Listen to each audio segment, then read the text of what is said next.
સાચા હૃદયથી બોલીએ છીએ કે માં મારી કુળદેવી કરે ખરું. પછી એ દુઃખ આલે ને દુઃખ તોય માં તારી ઈચ્છા, તકલીફ આલે ને તોય માં તારી ઈચ્છા.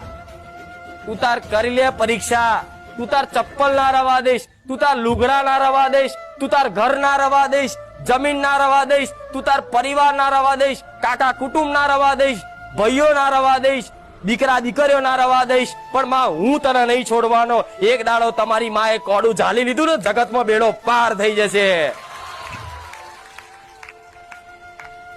આજે નહીં કેતા કે માં અમને બહુ લોકો વિરોધ કરે છે, અમે હાચા છે તો એમને હેરાન કરે છે, અમારું મન નહીં રાખતા, કાકા કુટુંબ હોમું નહીં જોતું, બોલાવતું નહીં, પેલા અમને બધું બહુ સારું રાખતા, હવે કોઈ રાખતું નહીં. તો એનું કારણ છે કે તમારી માં છે ને એના શરણમાં લઈ જવા માંગે છે. એટલે આ જે ખોટા સ્વાર્થના સંબંધ હતા ને એ બધા તોડાયા.